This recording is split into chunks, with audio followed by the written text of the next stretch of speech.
Olá, prefeito Eduardo Paes manda um recado polêmico aos turistas que chegarem ao Rio para as Olimpíadas. Suspeita sobre ex-ministro Paulo Bernardo e ex-tesoureiro João Vacari Neto faz justiça bloquear mais de 100 milhões de reais do PT. Dólar volta a subir e entra novamente na casa dos R$ 3,30. Após derrota na final da Copa América Centenário, técnico da seleção argentina pede demissão. Eu sou Maria Clara Leite, estou aqui para levar a você as principais notícias do Brasil e do mundo. Acompanhe agora o Hora News.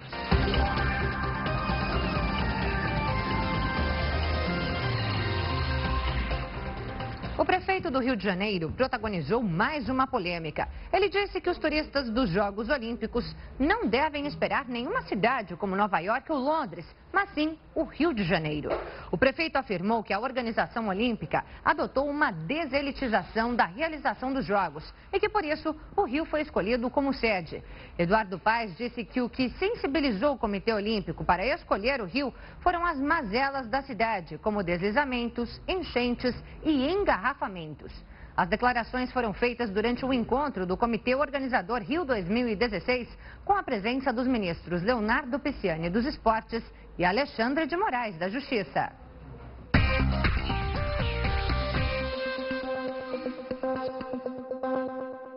O homem conhecido como Rei do Cangaço foi preso em São Paulo. Ele era procurado por uma série de crimes no nordeste do país. Edilando da Silva Nogueira é acusado de roubar carros forte, caixas eletrônicos e matar policiais no Ceará e no Piauí. O criminoso estava morando em Franco da Rocha, na Grande São Paulo, há 3 meses. A prisão aconteceu depois de uma denúncia anônima. No Rio de Janeiro, houve confusão quando um grupo de estudantes tentou invadir a Assembleia Legislativa. Cerca de 30 pessoas, algumas com o rosto coberto, não conseguiram entrar e começaram a jogar pedras no prédio. Todos fugiram com a chegada da polícia. Não há informações sobre o motivo da tentativa de invasão. Um preso que recebia atendimento médico tentou fugir de um posto de saúde em Belém. Foi quando ele pediu para ir ao banheiro e as algemas foram retiradas. Os guardas que faziam a escolta conseguiram impedir a fuga. 2 funcionários do Aeroporto Internacional de São Paulo foram presos, suspeitos de roubar uma carga de celulares vinda de Manaus. Os policiais chegaram aos suspeitos depois de analisar imagens das câmeras de segurança. Um dos presos era funcionário de uma empresa que prestava serviços para as companhias aéreas. O outro, um agente de segurança do aeroporto. A Justiça Federal determinou que a reconstrução da ciclovia Tim Maia, no Rio de Janeiro, que caiu em abril deste ano, seja interrompida. Também está proibida a utilização da passagem por ciclistas, até que seja realizado um estudo de impacto ambiental. 2 pessoas morreram no acidente. 4 pessoas ficaram feridas em um acidente entre 3 carros na rodovia dos Bandeirantes, em São Paulo. A estrada teve que ser interditada para o socorro às vítimas, que ficaram presas nas ferragens. O Tribunal de Contas do Estado do Rio de Janeiro aprovou por unanimidade o relatório do conselheiro José Gomes Graciosa sobre as obras de reforma do Complexo do Maracanã para a Copa de 2014. Uma das medidas aprovadas é o bloqueio de 198 milhões de reais em créditos vigentes para as construtoras Odebrecht e Andrade Gutierrez. A sessão aconteceu após a divulgação de trecho da delação premiada de Clóvis Renato Peixoto Primo, ex-dirigente da Andrade Gutierrez, na qual ele afirma ter autorizado o pagamento de propina para o TCE, isso no valor de 1% do contrato do Maracanã, que foi reformado por um consórcio formado pela Andrade Gutierrez, pela Odebrecht e pela Delta. Pelo contrato original, o governo do estado deveria ter pago 705 milhões de reais pela reforma, mas a inclusão de 16 aditivos fez a obra saltar para 1 bilhão e 200 milhões de reais. A polícia procura um motorista que atropelou um ciclista no acostamento da rodovia dos Imigrantes em Diadema, na Grande São Paulo. Um enterro simples e comovente. A família e os amigos se despediram com emoção do seu Dorgival Francisco de Souza, de 59 anos. Um homem trabalhador que nasceu em Sergipe e estava há 40 anos em São Paulo. O meu irmão era Casa, serviço. Nos horários de folga ele estava sempre cozinhando e lavando a roupa dele, cuidando da casa dele, para preparar para outro dia, o retorno para o trabalho, né, que ele era segurança. E não tinha vício, não bebia, não fumava. O acidente foi no acostamento da rodovia dos Imigrantes, em Diadema, na Grande São Paulo. Dorgival estava indo trabalhar de bicicleta. Era o caminho habitual e também o mais curto para chegar ao trabalho. O ciclista foi atingido por um carro. O motorista não parou para prestar socorro. Como é que pode, né? Uma pessoa sofreu um acidente e não prestar socorro, né? É muito triste isso para a família. Imagens da concessionária mostram um Astra de cor prata transitando pelo acostamento em velocidade minutos antes do acidente. Não dá para ver a placa do carro. A polícia trabalha com a hipótese de que foi este veículo que causou a morte do ciclista. As câmeras não registraram o atropelamento. O motorista do carro ainda não foi identificado. Naquele período em que nós analisamos as imagens, é o único veículo que trafega pelo acostamento em alta velocidade em zigue-zague. O espaço de tempo também coincide com o atropelamento e a proximidade do local. Então, é todo um conjunto de provas que leva a crer que seja ele. Agora de manhã, os policiais saíram em busca de novas imagens que possam ajudar na investigação. Eles foram a empresas, pontos comerciais, postos de combustíveis que possam ter câmeras que registram o movimento da rua. Refizemos um dos prováveis caminhos do local do atropelamento até onde o braço foi encontrado. O tempo de deslocamento foi de aproximadamente 9 minutos. A distância, 2 quilômetros. A polícia acredita que o motorista tenha descartado o braço nesta avenida de Diadema, perto de uma churrascaria. Em março de 2013, outro ciclista teve o braço decepado após um acidente com um carro. O jovem David Santos de Souza ia para o trabalho de bicicleta e passava pela Avenida Paulista na capital.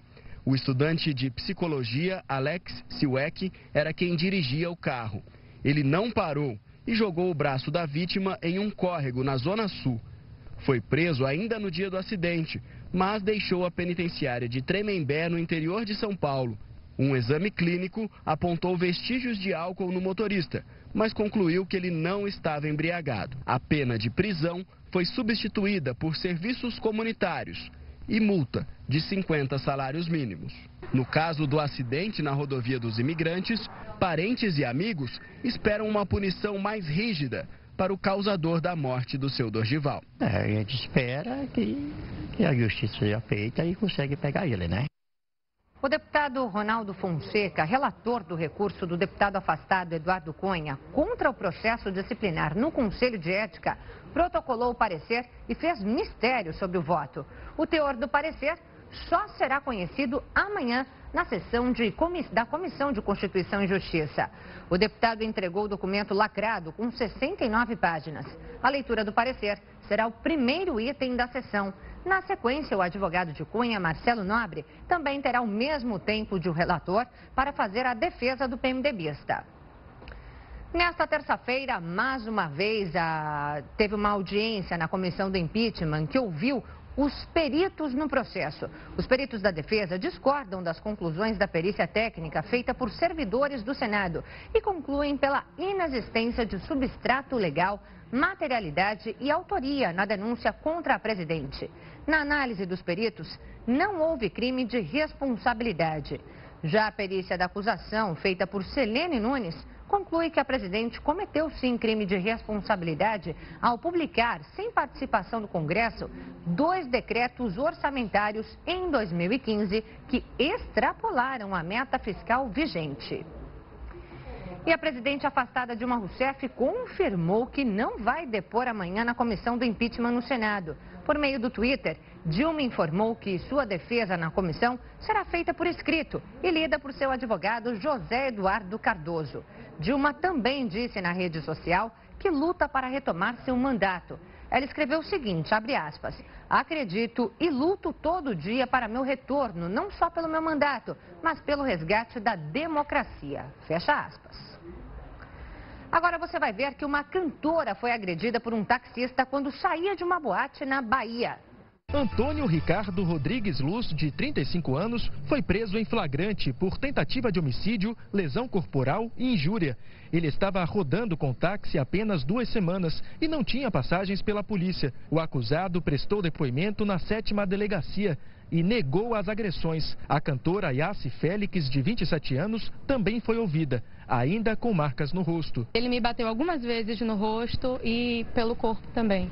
Boca, olho, eu tô com uma lesão na córnea do olho direito em função disso. E isso não pode ficar impune. A Yassi estava saindo da boate por volta de 5h30 da manhã, quando o taxista que estava parado na fila do táxi teria mexido com a irmã dela. A cantora não gostou e reclamou com Antônio. Segundo testemunhas, nesse momento, ele deu uma ré brusca no veículo com a intenção de atropelar a moça. Depois desceu do carro e partiu para cima dela, dando socos. 2 rapazes que passavam pelo local tentaram impedi-lo, mas não conseguiram. Depois das agressões, o taxista fugiu. O delegado responsável pelo caso também ouviu a irmã da vítima, que teria sido alvo do assédio do taxista, e 3 testemunhas, uma amiga de Yassi e os 2 rapazes que passavam pelo local na hora. Ele estava acolhendo os depoimentos das pessoas que estavam no local, das vítimas, que não foi uma só, e também as testemunhas que a gente conseguiu levantá-las. O taxista se apresentou com advogado. Ele foi identificado a partir do alvará do táxi. Depois das agressões, a Yassi procurou a delegacia da mulher, onde não conseguiu registrar a queixa. Eles me disseram só que acolhem muito mais a casos que tem relação, né, com a Lei Maria da Penha, e onde o agressor e a vítima têm alguma relação. O governo do Rio de Janeiro fez um repasse de 350 milhões de reais para a conclusão das obras da linha 4 do metrô. Sem o dinheiro, a obra poderia ter sido interrompida às vésperas da Olimpíada. Em grave crise financeira, o Rio devia para a empreiteira e outras 340 empresas que prestam serviço às obras. E a partir de 1º de agosto, a linha 4 transportará somente portadores de credenciais olímpicas. Já no dia 5, ela passará a atender torcedores, donos de bilhetes olímpicos. Após a Olimpíada, a nova linha do metrô do Rio fechará para ajustes e será reaberta na Paralimpíada, que começa no dia 7 de setembro. Só depois do evento, no dia 18 de setembro, é que a população do Rio poderá usar a linha 4, considerado o maior legado da Olimpíada de 2016. Em uma rua não é permitido o tráfego de caminhão, mas o motorista quis tentar a sorte. Resultado, não conseguiu subir, voltou de marcha ré e invadiu uma casa. O muro da casa ficou destruído. O motorista do caminhão tentou subir a rua, mas não conseguiu. O veículo voltou desgovernado e bateu no imóvel. O caminhoneiro foi ao local buscar uma caçamba em frente à casa de Douglas. A minha esposa estava tomando banho na hora que ele estava retirando a caçamba lá do portão da minha casa, e quando passou uns 10 minutinhos, deu um estrondo, barulho. Na hora que saiu no portão, o caminhão desceu de ré e voltou. Atingiu a casa da senhora aqui, minha vizinha. O carro deste marceneiro estava estacionado na rua e também foi atingido. Eu vim visitar meus pais, trazer minha filha para ficar com eles, e aí aconteceu um acidente. Eu estacionei o carro, o caminhão veio, não aguentou subir e desceu de ré. Os vizinhos contam que acidentes são comuns no local. Já teve caminhão de lixo também, caminhão de carne, já teve batendo aqui. É proibido o tráfico de caminhão, mas mesmo vocês insistem em passar. Aqui nesse portão do lado aqui da minha vizinha já foi atingido, no portão amarelo já foi atingido, aqui são diversas vezes. Esta placa alerta os motoristas que a rua é íngreme. Esta outra proíbe o tráfego de caminhões na via. Essas placas aí não resolvem de nada não. O que manda aqui é essas tragédias que tem que acontecer para poder a pessoa estar tomando as providências, né? O pessoal pede quebra-mola, eles falam que não precisa, mas isso acontece frequentemente. No Rio de Janeiro, a divisão de homicídios já tem pelo menos 4 suspeitos de envolvimento no assassinato de um estudante. Amigos da vítima prestaram depoimento. As testemunhas foram ouvidas entre o final da tarde e a noite. De acordo com a polícia, todas as 6 pessoas conviviam com o estudante de Letras e Arquitetura Diego Vieira Machado, de 30 anos. São todas pessoas conhecidas dele, amigas deles, que conheciam muito, inclusive moravam no mesmo alojamento. O depoimento das 6 testemunhas durou cerca de 3 horas. Muito assustadas e com medo, elas chegaram e depois foram embora pelos fundos da delegacia. Segundo a polícia, confirmaram que Diego já havia sofrido ameaças, principalmente pela opção sexual. o que reforça a suspeita de que o crime foi motivado por homofobia. Ele era uma pessoa homossexual, que era uma pessoa que estudava ali no campus e era bem relacionava bem com várias pessoas, mas que sofria algum tipo de preconceito, de ameaças, ameaças essas homofóbicas e racistas. A divisão de homicídios pretende ouvir novos depoimentos, inclusive de outras 4 pessoas que tiveram desentendimentos com a vítima. A polícia também aguarda até o fim dessa semana o resultado do exame de necrópsia, que além da causa da morte, vai indicar se o universitário foi abusado sexualmente antes de ser assassinado. Agora os destaques internacionais. A ministra britânica do Interior, Theresa May, vence a primeira votação para a escolha do novo premier britânico. Ela foi a mais votada dos 5 candidatos para suceder David Cameron. Theresa May, que apoiou timidamente a campanha pela permanência na União Europeia, conquistou 165 dos 330 deputados do Partido Conservador. O novo líder será conhecido até o dia 9 de setembro. E o diretor do FBI anunciou que a instituição não recomenda a apresentação de acusações contra a ex-secretária de Estado e atual candidata democrata à Casa Branca, Hillary Clinton. A candidata virtual democrata à Casa Branca, Hillary Clinton, respirou aliviada nesta terça-feira. O diretor do FBI, James Comey, anunciou que a instituição não recomenda a apresentação de acusações contra ela. Mas ele criticou o descuido de Hillary no uso de e-mails durante o período em que esteve no cargo de secretária de Estado. Em uma declaração à imprensa que não permitiu perguntas, Comey disse que ela utilizou vários servidores privados para seus e-mails. O diretor do FBI acrescentou que muitas das mensagens de Hillary incluíam informação secreta e que é possível que atores hostis possam ter tido acesso ao conteúdo. E uma semana após a derrota para o Chile na Copa América, o treinador Tata Martino não é mais técnico da seleção argentina. Em comunicado oficial, a Associação de Futebol Argentino confirmou que o técnico entregou o cargo nesta terça-feira, o que intensifica a crise do futebol no país. Tata tinha sido confirmado pela AFA como técnico da seleção do país nas Olimpíadas do Rio, mas o treinador recusou. Na semana passada, 2 jogadores, Messi e Agüero, disseram que não jogarão mais pela Argentina. E o português José Mourinho foi apresentado oficialmente como técnico do Manchester United. José Mourinho tomou posse como novo treinador do Manchester United nesta terça-feira e se gabou do posto. O português também afirmou que está preparado para dar estabilidade à equipe que não vai muito bem desde a aposentadoria de Alex Ferguson há 3 temporadas. This is not a dream job. This is reality. I am Man United. Este não é um trabalho dos sonhos, é um trabalho da realidade. Sou treinador do Manchester United, é um posto que todo mundo almeja. Não foram muitos que tiveram esta chance que tenho. Diante das dúvidas provocadas por seu estilo defensivo, Mourinho afirmou que deseja um jogo que agrade ao mesmo tempo em que se comprometeu a fortalecer a base do clube. O ex-técnico do Chelsea, Real Madrid, Juventus, Inter de Milão e Porto explicou também que não foi o responsável pela saída de Ryan Giggs do Manchester United após 29 anos de clube.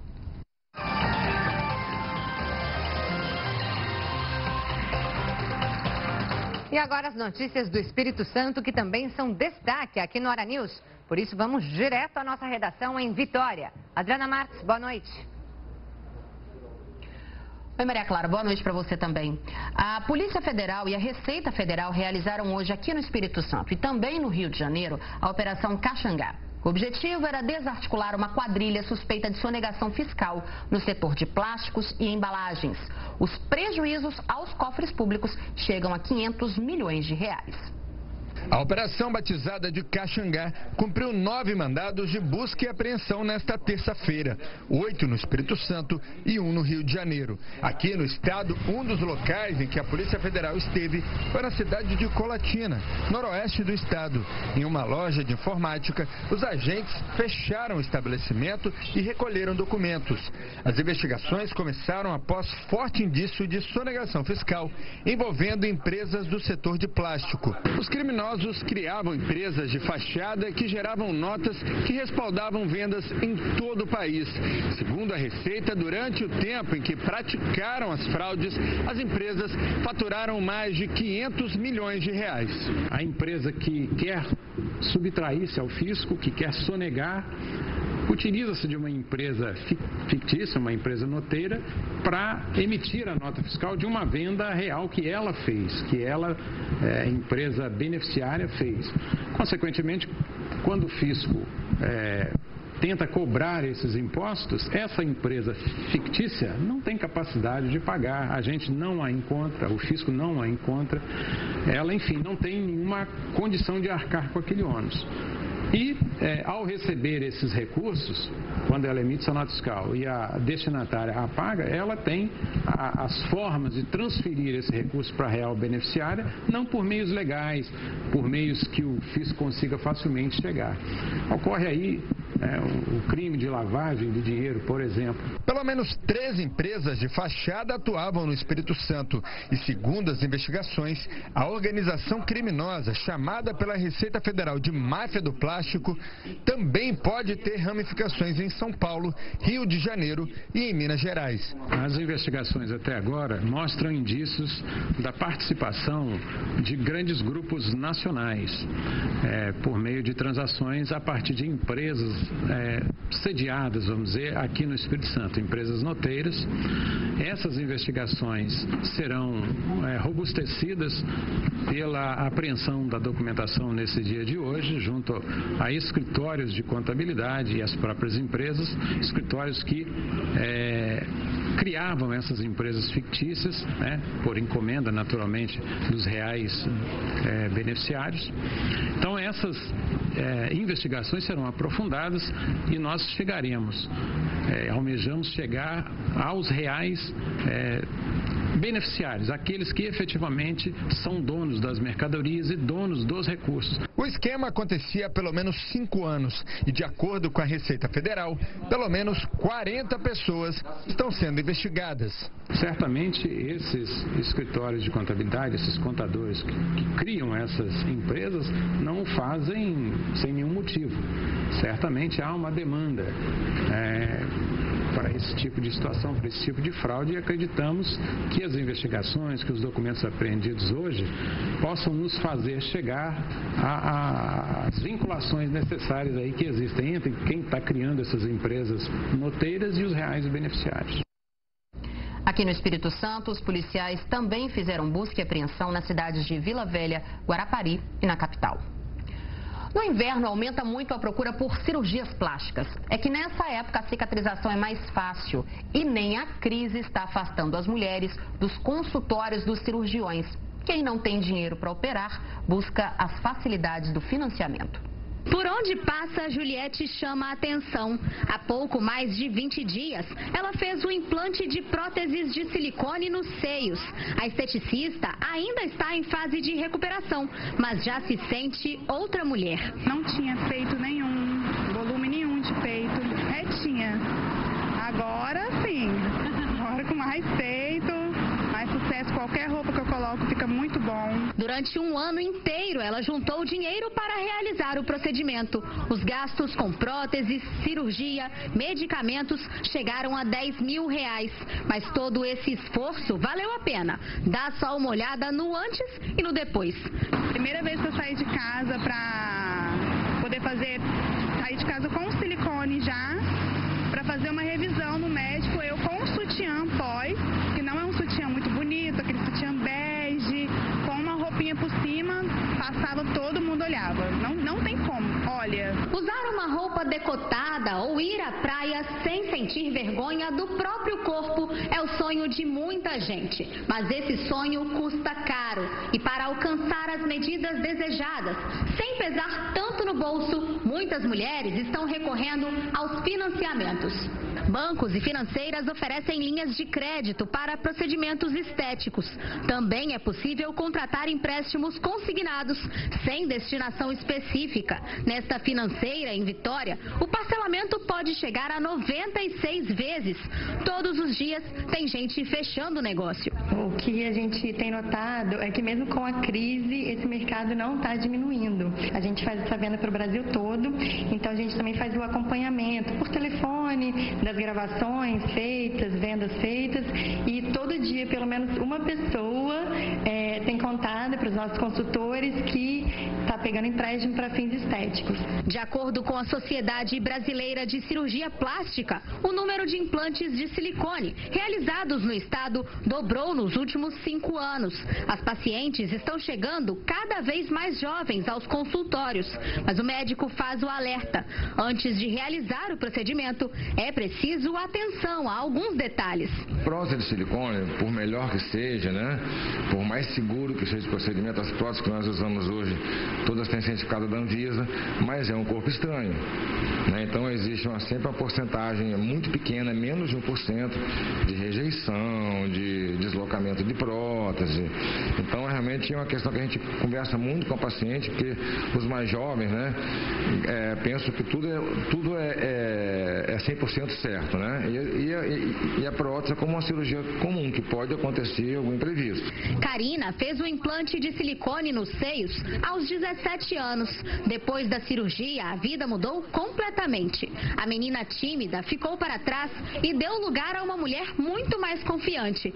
A cirurgia plástica devolveu à advogada a autoestima. Eu passei a me sentir mais confiante, a me sentir mais mulher até mesmo, né? Até com questão de relacionamentos, né? No ano que vem, Karina precisa trocar a prótese atual por uma nova e pensa em fazer um financiamento para outras mulheres que também pretendem dar aquele up no visual. Ela deixa o conselho. É uma coisa que está te afetando, se é uma coisa que você tem vontade de mudar, eu acho que é válido, entendeu? Hoje em dia, a gente estava conversando, existem tantas facilidades, né? Então, se for para agregar sem excessos, né, eu acho muito válido. Bom, Maria Clara, essas foram as nossas notícias de hoje aqui do Espírito Santo. Eu volto agora a São Paulo com você. Boa noite, até amanhã. Mulherada mudando o corpo, Projeto Verão 2017. Adriana, boa noite. Bem, o Hora News vai agora a um rápido intervalo, mas volta em instantes. Continue com a gente.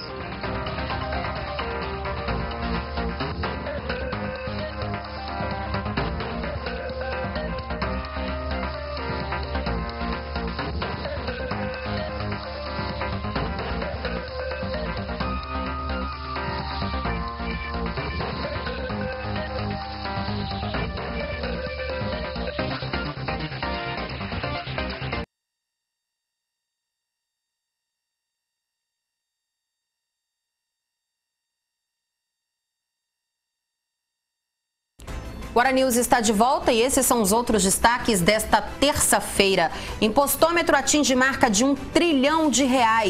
Gado sofre com a seca no sul do estado. Para não ter mais prejuízos, agricultores estão se desfazendo do rebanho. Projeto de aluno capixaba vence voto popular de programa da Universidade de Harvard, nos Estados Unidos. E na série Gols da Saudade, vamos relembrar Vitória e Ipatinga pela Copa do Brasil.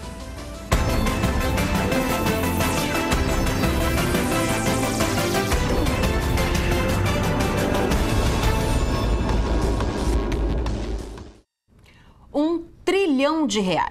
Esse é o valor de impostos que os brasileiros pagaram até o momento. Foi alcançado hoje, no início da tarde.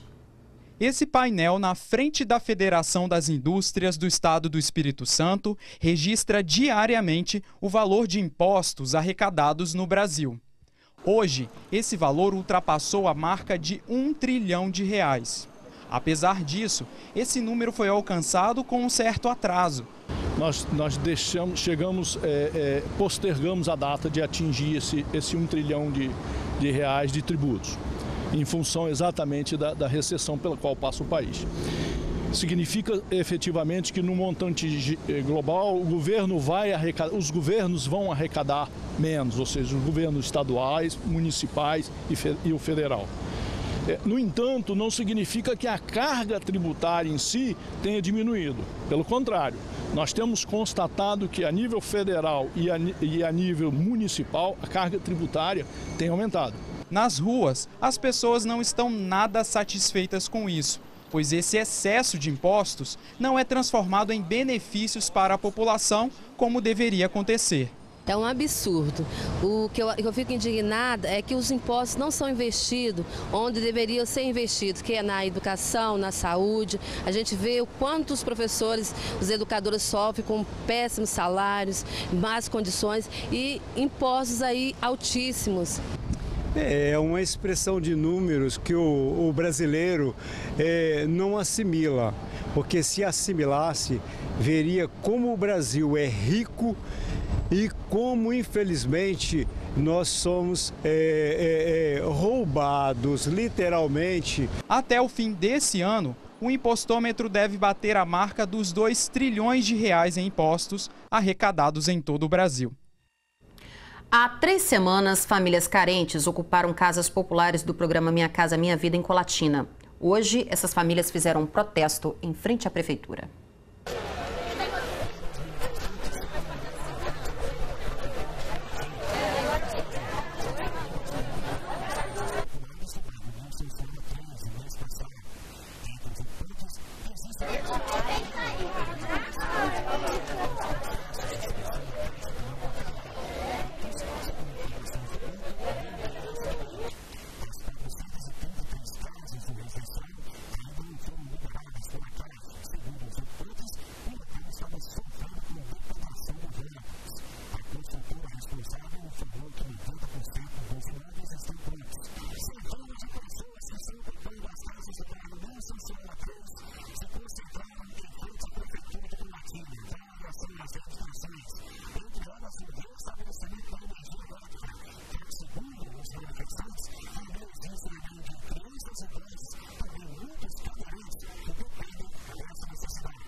Nós não podemos ficar na mesma casa de parede, porque nós estamos pra lá, porque minha filha tem agora, tem mais.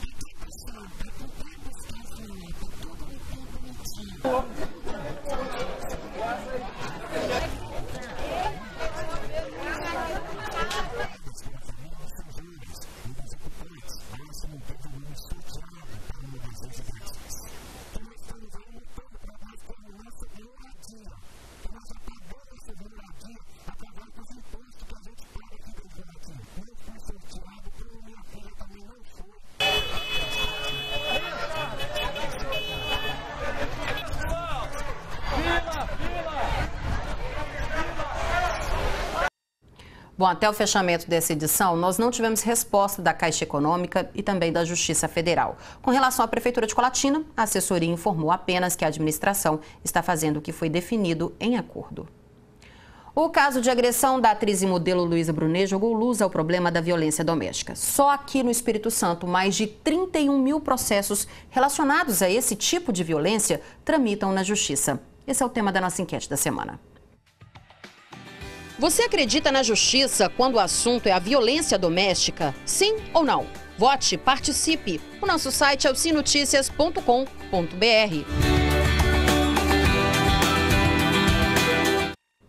Bom, e hoje é dia do quadro Segurança Máxima aqui no Hora News, sempre com um tema importante relacionado à questão da segurança pública. Boa noite para você, Leonesse Barros. Boa noite, Adriana. As festas raves e os mandelões que estão acontecendo nos bairros da Grande Vitória são momentos de descontração e divertimento da rapaziada ou um caso de polícia? Eu convidei para vir ao Segurança Máxima o delegado Fábio Pedroto. Ele é da Delegacia de Tóxicos e Entorpecentes da Polícia Civil. Boa noite. Boa noite, Leonesse. Seja bem-vindo. Muito obrigado, sempre um prazer estar aqui. Como é que a gente responde isso? É para divertimento ou um caso de polícia? Porque eu sei que vocês andam visitando muito essas áreas. É verdade. Atualmente tem sido muito mais um caso de polícia do que mero divertimento desses jovens, Leonesse. Nós temos hoje muitos eventos que acontecem em toda a Grande Vitória, de 15 a 20 eventos irregulares. A maioria clandestinos? A maioria, de 15 a 20 clandestinos, irregulares, sem qualquer comunicação aos órgãos públicos.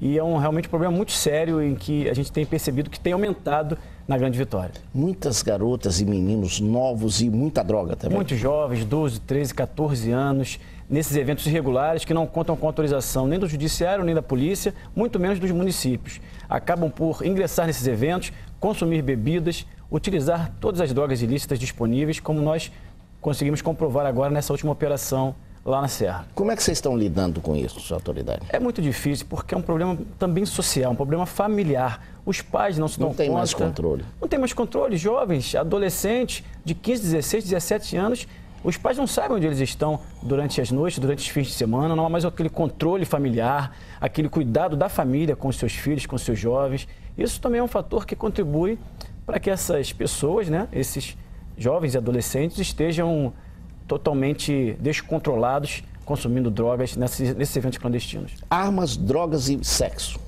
Sim, nós inclusive nesse evento nós detectamos que havia quartos com colchões, possivelmente utilizados para a prática de sexo e muito provavelmente sexo não consentido, ou seja, jovens, principalmente meninas, embriagadas ou drogadas, seriam presas fáceis para esses criminosos sexuais que ali estão.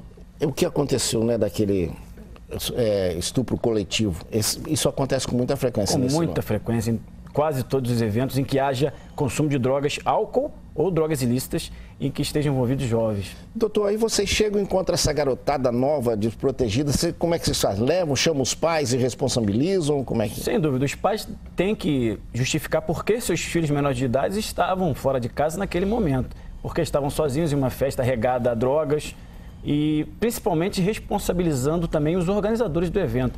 Nessa nossa diligência, nesse evento festivo, todos os 6 organizadores foram presos em flagrante justamente por permitir que adolescentes, jovens e até crianças estivessem lá consumindo drogas ou ingerindo álcool. Geralmente nesses organizadores tem o grande traficante da área patrocinando? Geralmente eles gerenciam a entrada das drogas e a entrada das bebidas. Acabam tendo um lucro maior porque conseguem trazer jovens para esses eventos, porque esses jovens sabem que vão poder consumir essas drogas sem serem importunados pela polícia. Nesse dia eles não deram muita sorte porque nós chegamos no local e acabamos com a festa. Na Grande Vitória, isso é mais comum em que região? É muito comum na Serra e em Vila Velha. Nós temos detectado muitos eventos clandestinos que estão fugindo absolutamente do controle, porque nós não conseguimos reprimir todos esses eventos. As pessoas que organizam esse tipo de festa, eles não têm compromisso com a legalidade. Eles não buscam o poder público para regularizar esses eventos. Aí vocês estão tendo que fazer operações quase todo fim de semana? A gente tem detectado muitas festas e a gente tem feito alguns planejamentos para reprimir constantemente esse tipo de ação. Recebem telefonemas antes avisando, vai ter festa rave? Sem dúvida. A gente acompanha pelas redes sociais, os eventos, os convites. A gente recebe muitas denúncias pelo 181 e também na própria delegacia, que dão conta de festas clandestinas, que a gente sabe que toda festa clandestina hoje, ela é regada a álcool, drogas e com presença de menores. Homicídios também ocorrem muitos, né? Nesse dia, desse evento, nós detectamos lá 3 homicidas nessa festa e apreendemos uma arma de fogo. Esses 3 homicídios estavam em liberdade condicional. Então você percebe que também são eventos que atraem muitos criminosos. Muitos eventos são organizados pelos próprios traficantes, de maneira que eles possam fazer a venda ilícita das suas drogas no interior dessas festas.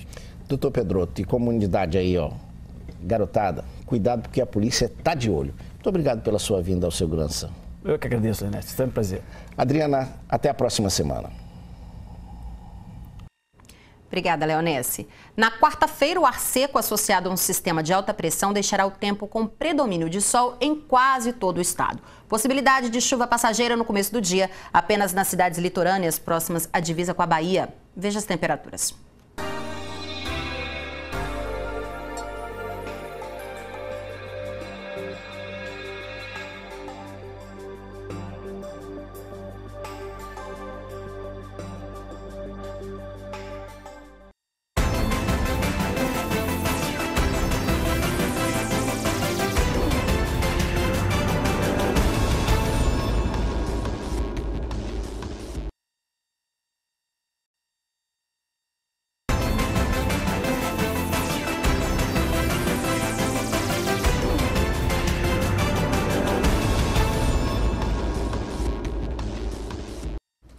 O estudante capixaba Lucas Coutinho venceu a votação popular e o projeto dele está mais próximo de ter o apoio da Universidade de Harvard nos Estados Unidos. Nós mostramos a história do Lucas aqui no Ara News. Ele criou um projeto para facilitar o diagnóstico do câncer de pele por meio do exame de sangue. Lucas agora vai passar por entrevistas e o resultado final deve ser anunciado no dia 25 de julho. Lucas foi o único capixaba selecionado para o programa da Universidade de Boston. E agora as notícias do sul do estado, direto de Cachoeiro de Itapemirim com Ramon Barros. Oi, Ramon, boa noite. A crise hídrica ainda está provocando muitos prejuízos por aí? Boa noite a todos. Olha, Adriana, é isso mesmo. A crise hídrica continua castigando os produtores da região sul do Espírito Santo. Em Pacotuba, distrito de Cachoeiro de Itapemirim, os produtores estão procurando alternativas para a alimentação do gado. E a produção de leite em algumas propriedades caiu em mais de 50%. Estamos em Areal, na propriedade de seu Jacinto. A produção de leite é a única fonte de renda da família, mas está difícil. Com tristeza, ele observa os reservatórios feitos pelo município para a captação de águas das chuvas, que estão praticamente secos. A gente depende da água. Sem água, nós vamos fazer o quê? Nós fizemos um trabalho, a prefeitura ajudou a gente para fazer as caixas secas, mas só que não depende só de nós, né? Se não chover, nós estamos sem saber o que faz. Ele gastou R$23 mil para sistema de irrigação que cobre cerca de 3 hectares, mas eles estão parados desde o final de 2014. A água acabou, ué. Aí não teve como, nós tivemos que optar, ou irrigar ou manter as vacas, né? Porque senão ia passar sede, né? Em junho choveu 102 milímetros, mas com a terra tão seca não foi o suficiente para amenizar a situação. Das 17 cabeças de gado, ele agora só tem 13. As vacas estavam produzindo pouco e como o custo da alimentação estava cada vez mais alto, ele teve que parar de ordenhar os animais desde janeiro. E com a alta no preço dessa alimentação para o silo e vendo as contas vencerem, ele vendeu algumas vacas para quitar dívidas. Eu tenho um Pronaf. Eu optei por vender 2 vacas e pagar, porque eu não quis renegociar a dívida para o ano que vem não, porque o ano que vem a gente não sabe como é que vai ficar para a gente pagar. Desde 2014 até janeiro desse ano, o seu Jacinto tratava do gado com o silo, mas estava ficando muito caro, ou seja, 80% do que deveria ser o lucro do seu Jacinto era destinado para cuidar do silo. Aí o que ele fez? Ele optou pela cana moída. Os custos caíram sim, em 40%, só que o canavial do seu Jacinto também já acabou. E o jeito foi esse aí, olha só.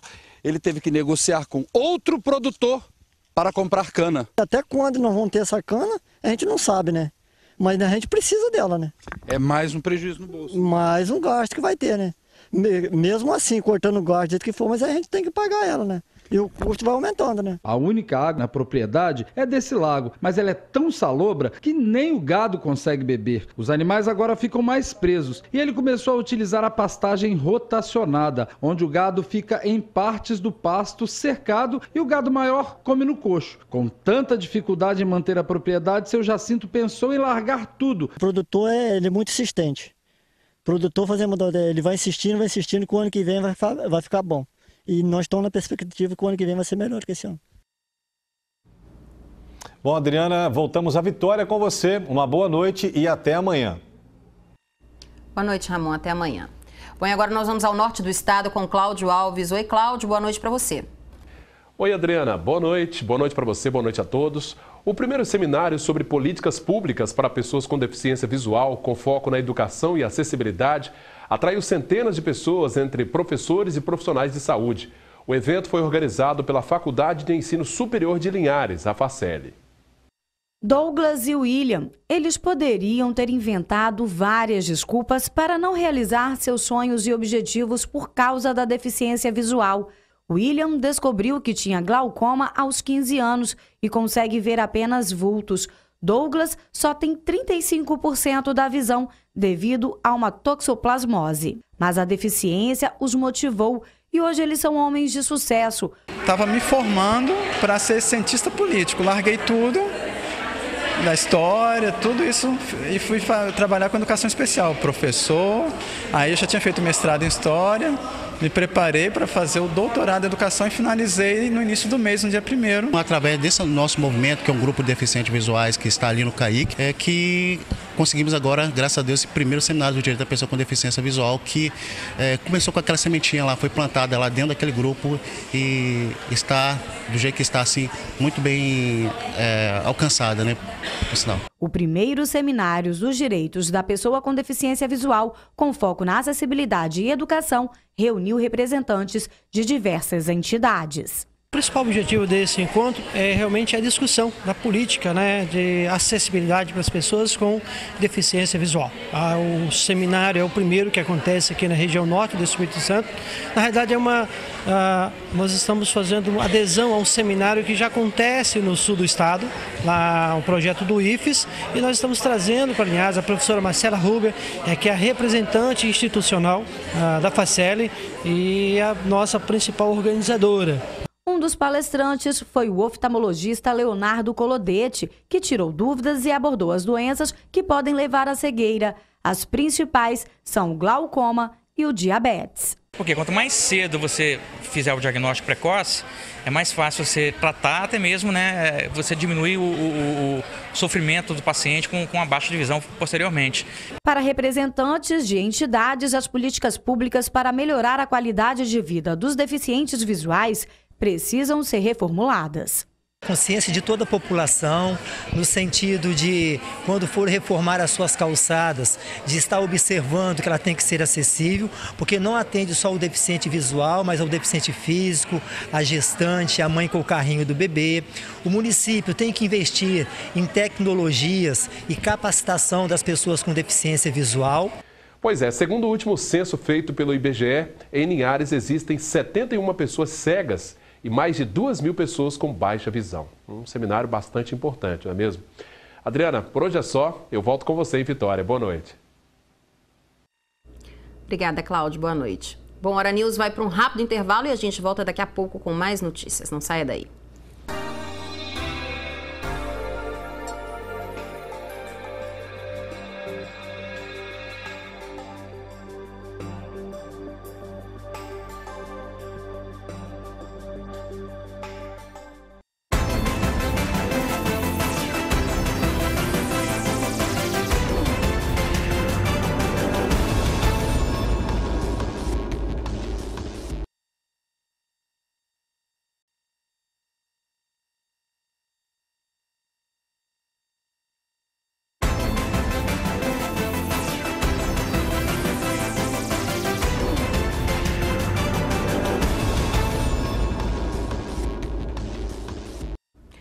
O médico Rogério Guasti, que recebeu um novo coração em um transplante na semana passada, continua apresentando melhoras significativas. A sedação está sendo retirada aos poucos, mas ele já acordou e até reagiu a alguns estímulos, segundo a família.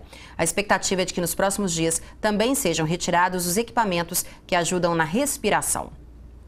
E hoje é dia de viajar no tempo com Paulo Duarte. Vamos ao ano de 2007, relembrar Vitória e Ipatinga pela Copa do Brasil.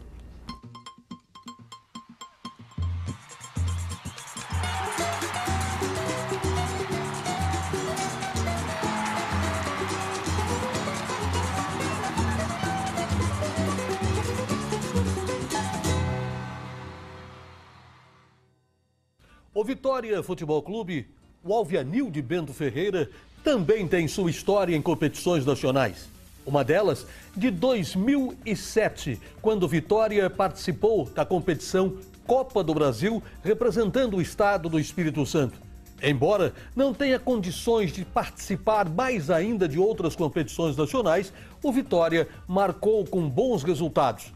Um deles foi diante da equipe do Ipatinga, de Minas Gerais. Jogo no Salvador Costa e a torcida queria raça.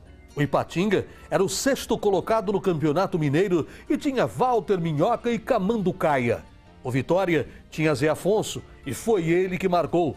Após lançamento na área em cobrança de escanteio, o Zé, no seu estilo, fez Vitória 1-0. E a festa da torcida alvianil no final do jogo foi para ele. Ano de 2007. O Vitória Futebol Clube, mesmo não passando para a próxima fase da competição, marcou um ponto na história do cenário futebolístico brasileiro, atuando na Copa do Brasil pelo estado do Espírito Santo.